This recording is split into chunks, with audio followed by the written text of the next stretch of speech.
What do you recall from the experiences of just as you were growing up being in the booth with your father?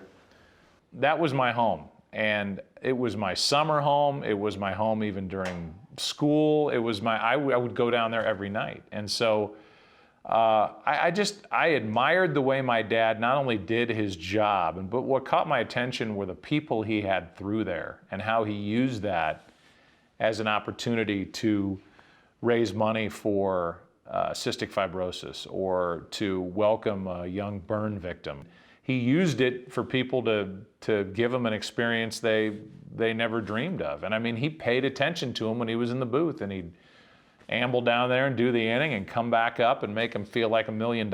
So to see that and see how he reacted and interacted with people, that was an eye-opening thing that I carry to this day. And he wasn't the kind of guy that had an ego at all. He was there to help others and loved people, and I've tried to carry that forward myself. To what extent did you find that helped you a lot? I mean, as you saw how he handled fame and people coming up to him when you've since been in similar situations? Well, I think there's another layer to that. I think when you get into the business as somebody's kid, while it opens up 1,000 doors that wouldn't be open to you normally. I mean, I grew up going down there, so it wasn't like when I got my chance and I was broadcasting for real when I was 20 or 21 out of that same booth, I was in awe of my surroundings. That was like broadcasting it out of my living room for the most part. It just eliminates all that stress, and you can just kind of do the job. I would tell you that being somebody's son and getting into it, I think for the rest of your life,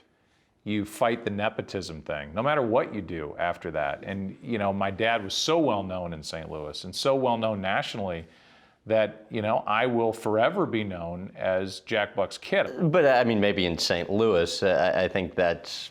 No, I get it, believe me. I get it, when I was very active on Twitter, that was one of the main things that people would fire at me as a criticism. Good thing you had a famous dad, you suck, I can't believe you're doing this game. And people know that stuff. And I think it's only human nature. But to answer your question, I never looked at being a major league announcer or an NFL announcer or whatever as the end all. There are other things I want to do with my life. And I've got the best job in the world. I'm the luckiest guy in the world.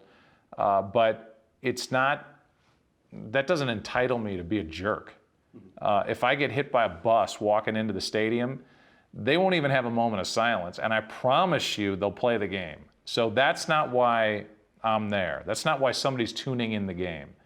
Could be why somebody tunes it off, but that's not why somebody's watching their team.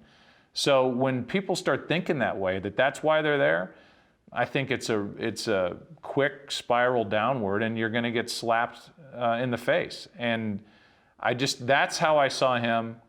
The game was it. The players, they were it, not the guy calling it. And I can tell you, that's just not that's the way I think. I don't think the other way. And I see some guys that act and broadcast that way.